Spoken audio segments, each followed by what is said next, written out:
Do you know what, Chris? We have followed the Isle of Wight Railway's evolution since the Hangouts began, and today is a very special day. It is. Last time we were here was to stay off the 38 stocks, and today we are heralding the arrival of the old D78 District Line trains as they have a whole new life by the sea. And not just to talk about it, we've chartered a train to show you. we expect no less. Welcome aboard the District Line extension to Shanklin. Welcome to a really special edition of the Hidden London Hangouts. As you saw, we have been given exclusive access to the Island Line well before anybody else. And I think this is the first anybody is seeing of what is about to be your new favourite place to go. The trains are amazing, the stations are amazing, and we all thought everything was amazing on our special day out. I don't do this alone. I've got two amazing people from the London Transport Museum to guide us through this episode. First of all, my travelling companion, Chris Nix. What a great day. Well, hello. Yeah, what a privilege. Back to the island again, and some amazing trains to see again. Gorgeous stuff. And City Holloway's here as well. You didn't manage to come with us, darling, but we are going to talk you through the delights of this little line. It's beautiful. Oh God, I'm so jealous. It looks like you had a fantastic day out, and I wish I could have joined you, but alas, I had to do other stuff. Well, I had to work on some other stuff at the museum, but I'm really looking forward to this. From the sneak peeks I got, it's looking amazing. It certainly is. And of course, when these trains were running on the District Line in London, of course, they had this amazing moquette, this beautiful District Line Misha Black moquette. And of course, it's a very, very different thing now. Now, Chris, we had to don loads and loads of safety gear, not least of all, very ill-fitting tabards. We did, and whilst you might not normally go around in orange, you do suit it very well. And just because we didn't have enough orange on the vests, we also wore our face masks. I don't think we actually had them in shot in any of the films, but we of course wore the District Line Misha Black Museum face masks for the day.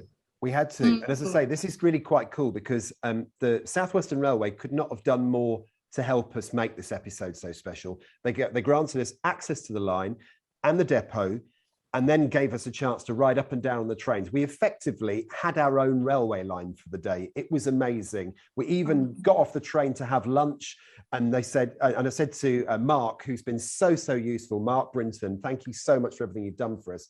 I said, is there any chance you can give us a lift back to ride to get the catamaran back home? And they went, yeah, of course, no worries. Get there for 10 to 4. We'll have a train waiting for you. How cool is that, our own railway line? Now, first of all, we need to show you what these trains look like when they were running on the London Underground. Don't forget, as we say, these started off their journey in 1978 on the District Line, didn't they, Chris? They did. And if we have a look at one, I went back through my photos from when I used to live on the District Line at Kew Gardens. And I thought, I'm sure I have a photo of what taking a photo of a D-stock, and then when I found it, I reminded myself there was one that ran around in the Olympic year in Olympic livery.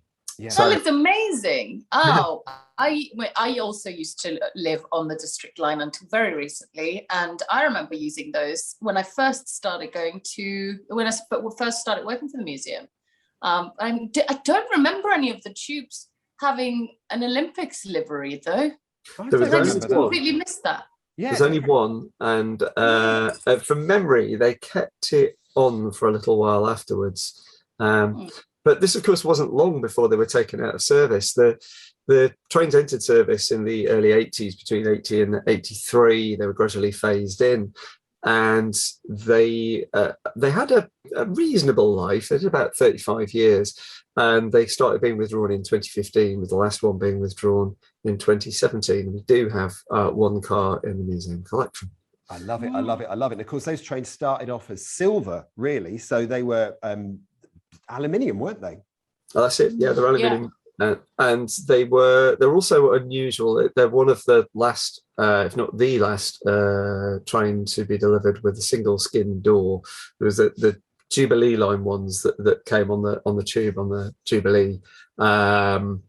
Also had single skin doors, and those were the last ones that just had a single leaf one door, basically, Yeah. not two that come together. And so they're quite big doors, but they open relatively slowly. So on mass transit systems, they're not the best.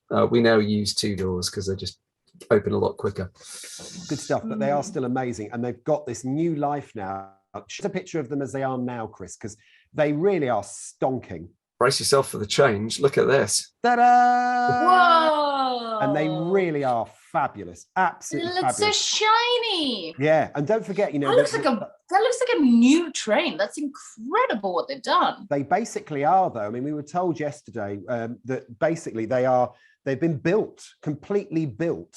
Everything inside them is new. So that all the wiring, every wire is new, and they look fantastic, as you can see. And don't forget, the Island Line has got quite a history and association with London's Underground, because the very first tube trains were standard stock. They came out of service in the 90s, were replaced by 1938 stock, which were given the number Class 483s. And then these District Line trains dating back from the late 70s, early 80s, and these are now the Class 484. So in that picture there, we've got 484 running number 2, unit number 2 in that thing. And it's pretty cool, isn't it? I mean, we had a lovely old day riding up and down those trains. We really did. It was nice to be able to get in the cab as well and have a bit of a driver's eye view So as much well. more to come. Honestly, you're going to love this. Sids, brace yourself, because the first place we had to go was the depot. Do you know, I love being in depots, right, tube depots, because there's simple things that you find when you're here. Look, for instance, these are the new seats of the new trains on the Island Line. It's amazing. That looks good and durable. Nice bit of moquette there. Bit different to how it was. As you can see, we are in the middle of the Ryde depot. We've got two trains, these Class 484 trains that once were running on the District Line. And Chris, I want you to meet Ian Butchers. Ian is the depot manager here, who has been responsible for taking receipt of these trains and saying goodbye to the old 38 stock, the Class 483s. How has this been for you? This must have been an incredible year. It has, yeah, very busy, stressful, quite sad to see the 38 stock leave after all these years, but yeah, welcome sight seeing the new 484s coming in. So yeah, I'm sure we'll all fall in love with those and get used to working on these units. So yeah, big turnaround for Island Line, really. I remember travelling on these when I used to live in Kew, so this was my ride home for many years from the museum. They seem familiar and yet different to what I was used to. What are the main changes with these? We've got the Island Line colour scheme. Obviously, they've done away with the nose end doors on the cab, so the cab's quite different to as they originally were. And there's lots of little bits and pieces inside. They've got Wi-Fi, and all the power sockets, USB. So there's quite a lot of work that's been done to them. And am I right in thinking new bogies as well for a smoother ride? Those are for smoother ride, which should be quite noticeable on the Island Line. Yes. Well, that was the thing, wasn't it? The bounce. Yes. That was something that was loved by a lot of people, because when you were on those old tube trains, there was quite a lot of uppy, downy, bouncy, wasn't there? It was a little bit like Alton Towers, really, which the kids loved, and the old people used to love being flung about off their seats. But these units, running a lot smoother on the track. So. The other thing which I noticed when I first heard one was the sound is very different to what I was used to, because these are driven differently, aren't they, to how they were on the Underground? Yeah, different traction pack underneath, AC traction, which is all new to Island Line, so yeah, they do sound quite different. And unlike the District Line, I'm not sure whether these are snow ploughs or cattle prods. What are they at the front? Well, I call them the snow ploughs. We don't get a lot of snow on the Island Line, but it's there if we need it. It's pretty impressive, though. Yeah. I mean, It really that's is. the weird thing about it. I think for anybody who's into the tube, suddenly these trains have taken on a whole new look, not least of all because we always knew them as D-stock, and now they're Class 484s. This is obviously unit number 3. That's right? it, yes. They look the part, they really do. And I'd imagine that in the last year, COVID has been quite a problem for you guys. I mean, how have you managed to overcome those sorts of problems that have been associated with COVID? Yeah, with COVID, obviously we've been in the limelight here, so we've had a lot of projects coming in, Viva Rail being on site, other teams coming in. So just managing the COVID has been quite difficult, but touch wood, we've all been good over here. So we got through it and hopefully out the other side now. So And you must be so proud of your team here at the depot. they've done fantastically. We're only a very, very small team, so we've had to go above and beyond really. Yeah, work all hours, weekends, nights, everything to get the job done. Cleared out all the stores that are around the site that have had decades worth of stock and rubbish build up over the years. Yeah, we've done a big job on Ride Depot really, so yeah, really proud. I'm just going to look at his eyes once as I say this. When I say to you the Class 483s, the 1938 tube stock, Yeah. is there a little tear that comes into your eye at their There farewell? is, yeah. We had the last one in last week before we removed it to Sandown.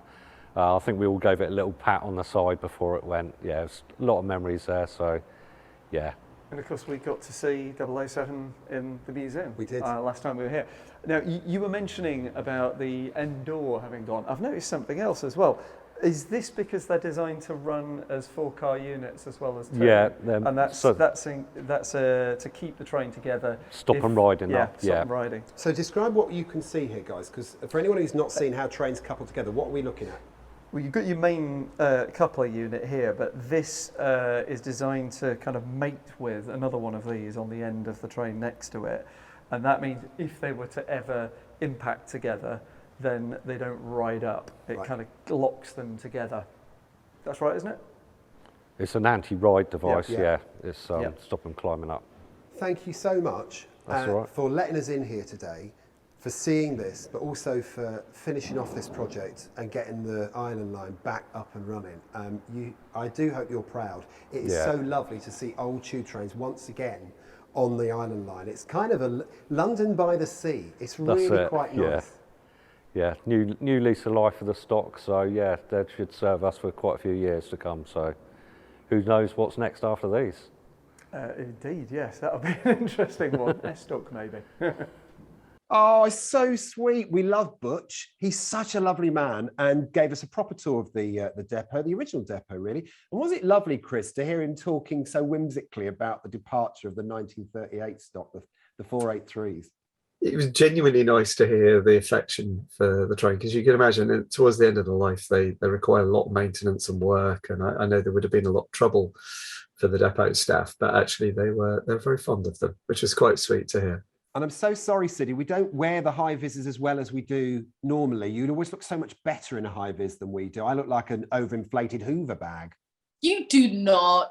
I guess those, they might have been just a little too small for you guys to have over your coats. So maybe we need to order some different sizes. But what a lovely little view into how they, did all of the work. It's just extraordinary, just the amount of work they need to do. How many trains do they have running? So how many full? There's 4 on the island at the moment with a 5th to follow. And that's currently at a depot in Hampshire, but there's a 5th train to come. And as Nice. you'll see, as this episode continues, there's more capacity to run more trains at any one time on the island as well. So the service is going to be much better too. It's been an incredible movement. And of course, at this point, we decided that we needed to actually get in these trains because they just looked fab. So we wanted to meet the man who's had quite a lot to do with their arrival.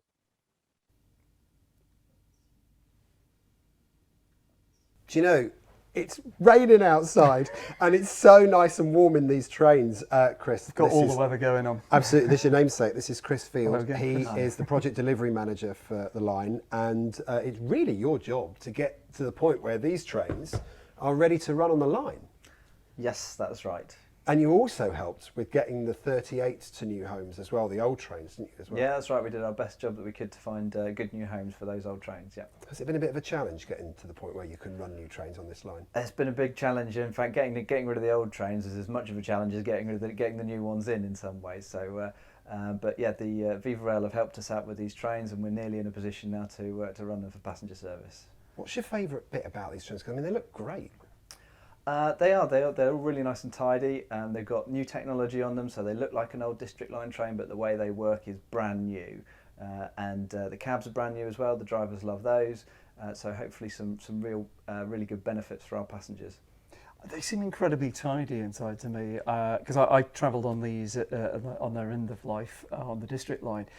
But aside from the seat covering and the colours of the handrails and so on, you could dial it into being a District Line train, but a lot tidier. What sort of life do you think you'll get out of these trains? We've got a 15-year lease on them, but they're designed for a 25 years more life. That's good, because I mean they were fairly young when they came off the district. They're 35 years old or thereabouts when they came off, so they have a bit more life in them, I think, than 38s. And it's about the same as the lease that the museum's got on us, isn't it? That's about 15. Considerably although they'll probably longer, I knacker think. us out to 25 years as well, so that's all right. It's been such a long project for you. You've had COVID to deal with as well. If there was one feature of these trains that you could pick out as being the one thing that you specified that you are so glad was included in the shopping list or the make list, what would it be? I think when we specified these trains, we took the specifications we had for other new trains projects and made sure we got all the best bits in here. So in terms of the passenger experience, we tried to make it as good as you would on the mainland. And I think the other bits that have worked really well is engaging with the drivers in the cabs. They enjoy all the things we've done in the cabs. We've got new technology. We've got Wi-Fi in the trains. We've got CCTV. Air conditioning. Air conditioning. Just come on. That's right. So, well, air conditioning for the drivers anyway. Yeah. So I think it's really great that we've just been able to get all of those things onto the island. And from the passenger's point of view, what if there's one thing you think they'll notice as a major step up? What do you think? I don't think I think the whole thing's a step change. You know, you've got PIS, you've got charging points, you've got Wi-Fi, you've got a lot more space, you've got better wheelchair access. So the whole thing is one big step up compared to the 38 stuff. And PIS is public information systems? That's right. So that's the thing that's got the scrolling screens. You've got the, I mean, in a minute I might actually have a go with the microphone and do the whole welcome aboard this South Western Railway service. But that kind of stuff, this is all part of it, right? That's right, yes. Cool. Well, congratulations on getting it to this point. I bet the Islanders are delighted to have their train service back. And I bet there'll be an awful lot of viewers to the Hidden London Hangouts who'll be coming on this line. I Very think there'll be sharpish. some tourists coming down and having a look at this. It's everything but the duty-free trolley, I think. It's great. I think we can probably organise that as well. Should we? Yeah. Welcome aboard this South Western Railway service to Ryde Pierhead, calling at Lake, Sandown, Brading, Smallbrook Junction, Ryde St John's Road, Ryde Esplanade and Ryde Pierhead. Well, all those years in the cabin crew, Alex, seemed to have paid off. That was very professionally done. I would have been convinced if I was on the train with the door shut. I also, you were critiquing your wearing of the Hi-Vi earlier. I've just had the realization watching that I look like a long distance trucker when I put on a Hi-Vi and the bump cap. So there we are. It does. All you needed was a Yorkie bar. I felt like saying at one point, welcome aboard this Monarch Airlines flight to Faro. But no, I didn't do that. It was just a lovely environment just to sit there. You can imagine little chats going on these things. A great place to have a gossip on those trains as well. Oh my gosh. And you guys gotta go, like, you could have trained yourselves. Like, how amazing is that? I mean, you guys, I can't even say, I just think it's just unbelievable that you got to ride on that by yourselves. It's unreal. And do you know, City, there's a feature on the trains that we discovered that is going to make you even more jealous that you weren't there.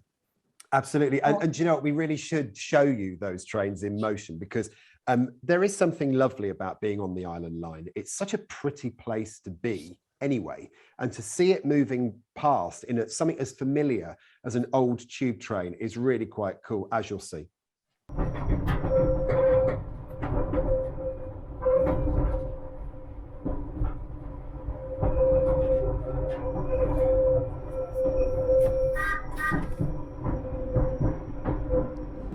I think these trains are amazing, don't you? They're absolutely wonderful, aren't they? I mean, Where look, else can you plug a phone in? It's brilliant. Each seat's got a little phone socket, so great, very you handy. can charge your phone while you're travelling along.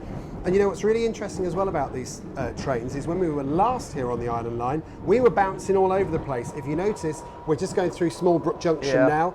Hardly a bounce. They've done so much work to the track. Very smooth ride. So all of those mountains of ballast, proper granite ballast that we saw piled up last year, now being deployed, and wow, it's made a huge difference, hasn't it? Now, we're both fans of Moquette, aren't we, as well? We are. And they've got a very, very nice blue, grey and pale blue. Is it silver? Is it silver? It's very, very nice. A beautiful feel. everything feels very plush, doesn't it? District line, literally on an island. It feels very marine, doesn't it? It's blues and whites and light grey. So I think it's, it feels like a kind of a classy yacht in the harbour. It's great. Now let's have a little look around. You're going to go that way, I'm going to go this way. Have a look at this, because there's plenty of space for wheelchairs. There's plenty of space for pull-down seats. You've even got luggage racks, because obviously a lot of people who come to the Isle of Wight are coming on holiday and they're going to need somewhere to put their cases. So there's plenty of space for that. A little reminiscent, if you like, of the Piccadilly line stop when you're going to Heathrow. And also, the thing I really like about it is that everything looks just so pristine and neat. They've done an amazing job renovating these. What have you found, Chris, down there? Well, I'm just looking at the space as a whole and thinking it's absolutely fantastic that a train that is 35 years old when it came off the underground can effectively be recycled, rejuvenated and brought back to life to be a very modern, very efficient train, and brought back to life to serve the passengers. So it's kind of carrying on that proud tradition of the island reusing trains that have had a life before. But it's turning it up a notch. This is a relatively young train with state-of-the-art kit and a very comfortable way to travel. And do you know the other thing about these trains? When they were first brought into service on the District line, they were intended for use with guards, and then the guards had disappeared. Funnily enough, on this line now, this panel here is the guards panel. Under there's a key. There's a series of buttons that open and shut the doors, because the guard on the island line also takes money. So it's kind of gone full circle, this train. Just think, the Underground went to all the trouble of removing guards from trains so that you weren't chatting them up, and now the Island Line's put them back on. So right, my first tube crush. Actually, I want to have a go at being a guard on this train, just because I think I could do with flirting with myself. Excellent. Well, should we head to the back? Let's do it. Let's do it. Let's do it. Let's do it.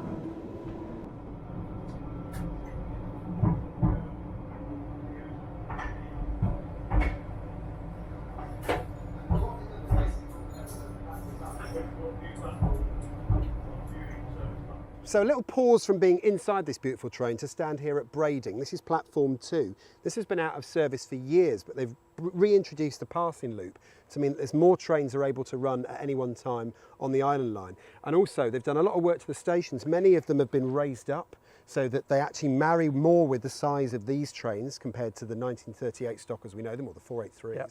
And you can see that they've done a lot of work here. It's looking good. Yeah, they've been using the time very wisely. We could see there's been improvements made across the line. And yeah, it's a real step, literally a step change, because these trains are a lot higher than the old former tube ones. So yeah, essential work and looking very tidy. Yeah, and you'll see as we go down the line, there's more and more of these raised platforms coming up. Sandown particularly, you can really see the difference. But I just think, and when you look actually, District Line train that was, and look at the countryside that we're stood beside. This is absolutely stunning. It's no wonder people fall in love with this line. It's a lovely place to come and visit. And I'm also really liking seeing something which I remember on these trains before they got their last refurb on the Underground, which is the passenger operated doors. Look at that. So there we go. They've come back on here. And do you know what I've just been told? Yeah, and the great thing about this is I've just been told that when we get to Shanklin, we can have a go at playing guard. Oh, well, it's going to be so cool. Let's hope that goes all right. So all aboard, we carry on down to Shanklin. We've got a green light, as you say, and so it's time to carry on with the journey. Timing is everything, isn't it?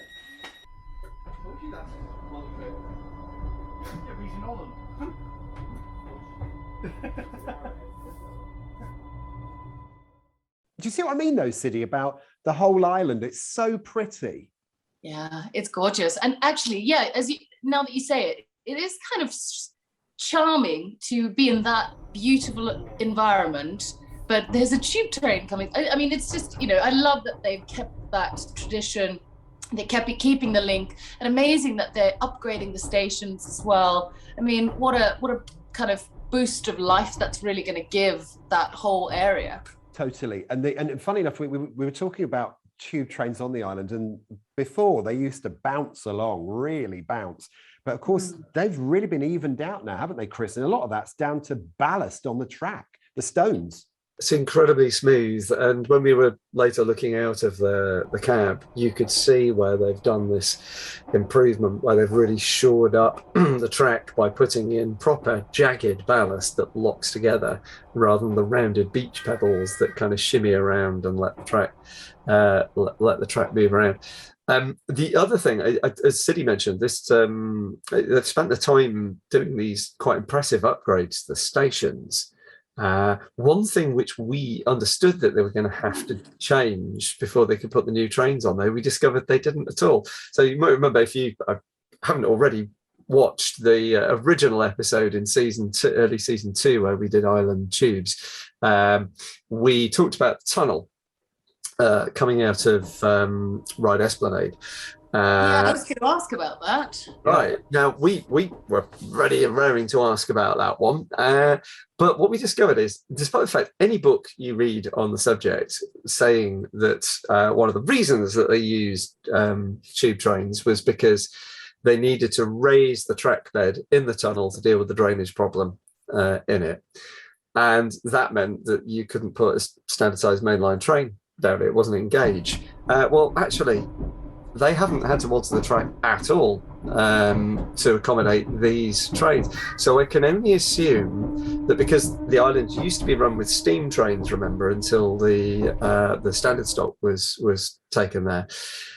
I think it's that a standard steam train wouldn't clear, because of course you've got the chimney sticking out, the steam dome and cab and whatever. And of course we know that the steam trains on the underground were special ones that were built with lower chimneys and steam dome.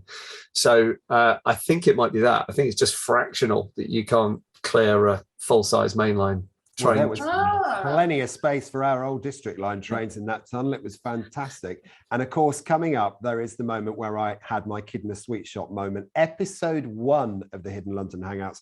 I told you about my first crush was a tube guard. So it made sense, really, that I had to go myself, but not before we met our driver for the day.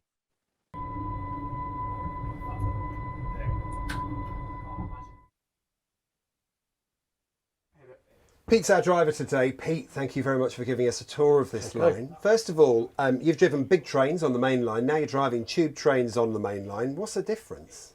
I suppose the main difference is mainline trains today have air suspension, and these haven't got that. But nonetheless, it's still a pretty smooth ride. I think it's beautiful, and you're a great driver, by the way. I have to say, brilliant driver, many years' experience. Just talk us through very quickly what the little controls are here. I mean, how do you make this train start and stop for a start? Well, it's a power brake controller nowadays. Years ago, you used to have a brake handle and a power controller, but now it's all combined in one. So you push it towards the window, and that's your brake notches, and pull it towards me for power. This is you select forward or reverse, which much like any other train. This is our horn or whistle. Or whistle. Can I do that? Can I do that? You have a go, yeah. Look at that, amazing.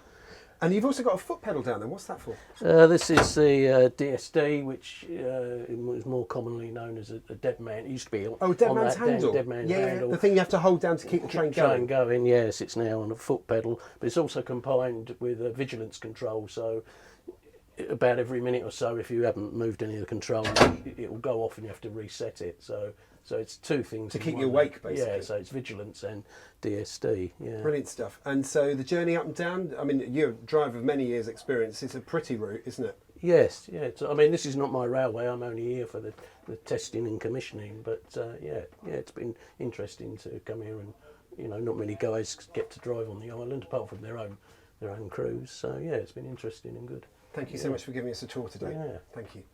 So Alex, all these years of interest in guards, what did you learn about the actual job of guarding? Nothing. I was just looking at the guard. But interestingly today, I have been taught by Mark how to do this, right? So trains come in, you put your key in to energise the panel, turn it to energise it. Train stops. Guard's door opens. This is my guard's door. When this is open, I have a little look out, make sure everything is fine for passengers to get off. And the two release buttons, the two door open buttons, as they were on the 1938s, 59s and all those ones, the doors are open. When you get a green light, you look out, you check that it's okay to close the door. You close the doors with this. You can hear the lovely beeping. You're loving this, aren't you? I am, yeah. That's a lot to remember. I'm impressed you followed all that. Yep. As soon as you hear the doors stop, I can close my guard's door. And when the light comes on to say all the doors are closed,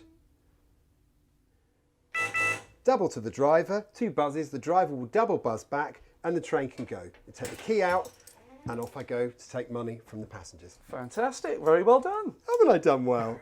Now, where's that guy I was flirting with?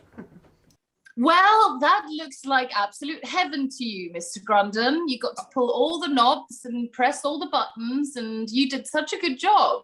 Do you know what? I was like a fly to the light where those knobs were concerned. It was fantastic. I had a lot of fun. And I have to say, Chris, you did humour me brilliantly that day, because I was on the tannoy, I was the guard, I sat in the driver's seat. It was like kid in a sweet shop time.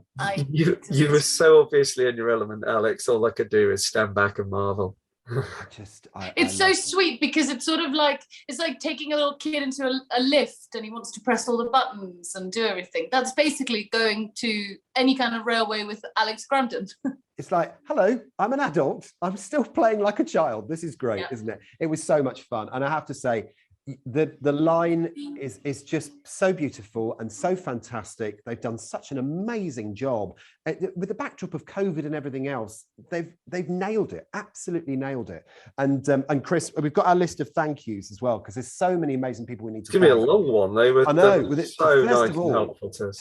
First of all, absolutely, the staff at South Western Railway, thank you so much for granting us exclusive access, B, allowing us to show it first, and we really are grateful to that. Hidden London Hangouts are so much better when people like you make our job exclusive, and that is what we got. We got our exclusive railway line for the day. To Mark Brinton, thank you so much for just making everything happen, for having trains where we wanted them, when we needed them. You were just brilliant. Ian Butcher's in the depot, that lovely tearful 38 man. Thank you, Butch.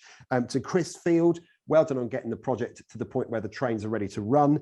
To Pete, our driver, to the amazing Tom for filming it. You did such an amazing job on that. Thank you so much. And I'm just so gutted that Laura isn't available to see this today, because she's not very well. But it's been such an amazing day, and real kudos to the crew, Chris?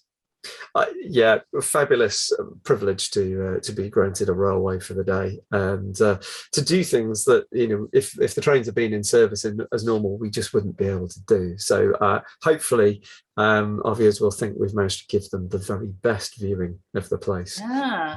Now tell me something, boys. When do these trains come into public service? Monday. So we got, this is before the line even opened. It's so cool. And it has been a bit of a deal that's been going on since, I reckon, Chris, I started negotiating with South Western Railway back in February, January? Yeah. To say, how does this work? And they went, leave it with us. Leave it with us. We've got stuff to do, but you're on our list. It's going to be cool. Who knew we'd get bumped to the top? That is so lovely. So thank you so much. The line will always have that lovely connection with London's Underground. And I'm so glad that we were able to show you today. Get yourself to the Isle of Wight and go on those trains. Go and see this beautiful island. Go and have fish pie in Ventnor, because that's what everyone's got to do. And just have a great day on the Isle of Wight. Notes, queries and questions, as always. Your comments and queries about the tube and anything else. Got some really cool ones, actually. Adventures in Believing is one of our followers. Kiwi London File, sounds a bit dodgy, he says. Really enjoying your work. You're all beautiful people. Favourite tube stations, Fulham and Bank. Best DLR, Poplar. Take care, guys. Can't wait to go to Battersea Power Station. It will happen. Good luck. It's an amazing part of the tubes as well. Finty Tin says, I think sometimes we forget the hard work that goes into every Hidden London Hangout. Looking forward to the next episode, and thank you very much for everything you do. Our pleasure. Jack Sugden, you can explain this one actually, Chris. Out of interest, who operates all the cameras for Siddy, Laura, Alex and Chris, please? And I've had this question burning for a long time. Also, do you all have TV screens so that you can see each other one at a time? Well, actually, Chris, we use Zoom, don't we? We do, yeah. It was the one good thing to come out of lockdown, this program that none of us had used before. within 2 days, I hatched a plan to use it for something very good called the Hidden London Hangouts, and it served us very well. The team at Zoom have been very helpful in giving us some extra features as well to play with. But it's effectively a fifth member of our team, because it does a huge amount of the production work as it goes. I love it. At tech. It's great. Do you remember last week we did a Hidden London Hang Up preview, your Patreon stuff, to give you an idea of what it'd be like if you sign up to Patreon and contribute to the museum's work. Hilariously, David Jones says, Hidden Hang Up, Grundon's been on the Pinot. I really wasn't, actually. We've called them Hidden London Hangouts since we started doing it for Patreon. So that's what we do. Yeah, no, we're dry when we do these. And Ray Henwood says, hi, Alex. After watching about a dozen of the Hangouts so far in no particular order, I can't help noticing in your presentation a liberal amount of double entendre. Got me thinking. Just realising that now. Yeah, exactly. Well spotted, guys. I hide it really well normally. That got me thinking you must be a fan of the Carry On films. I just saw this post and I see where you're coming from. I acquired the Carry On films on VHS in the early 90s. And during lockdown last year, I set the old video recorder up and started rewatching them on a Sunday afternoon. I'm currently reading a book about the Metropolitan line at the moment and watched the episode about Metroland last night. Loving it. Regards, Ray. We're so glad you're enjoying what we do. Well, if our audience want a double entendre, we'll very happily give them one. Absolutely. Absolutely. Right. Okay. So there you go. That is the canter around the island line. As I say, get yourself down to the Isle of Wight and enjoy it. Siddy, thank you so much, as always, for being part of this. Oh, thank you guys. I'm so jealous I didn't get to go, but can we please go there on a day trip? And you must get me that fish pie you talk about all the time, because I really want to try it. Oh, Spyglass, you served us well yesterday. You really did. Chris, thank you so much, as always, my travelling chum. Thank you, Alex. I think massive well done to all of the staff on the line. Just an amazing job you've done, and a big thank you to you for setting up all of that and for finally getting me to experience the fish pie that I've missed the last few times that I've tried to go there. Our Patreons will see that little clip of us finally making it for lunch. And I love the fact that actually they witnessed me on the hovercraft, on the catamaran on the way over there, ringing up the Spyglass, the pub, going, hi, it's Alex from London. They go, oh yeah, you want the fish pies, do you? Yeah, please. Always order ahead because I don't want them running out. I would be inconsolable if I was on that island and didn't have that. As always, thank you so much for watching. As always, find us on Instagram, Alex Grundon, Chris Nick, Siddy Holloway, Hidden London Law, and at LT Museum. You've found us on YouTube. Thank you very much. Like, subscribe, and comment down below with whatever you want answers to or comments about the episodes. We'd love to hear from you. And we'll be back in an amazing place, same time next week. Have yourself a great day and stay safe.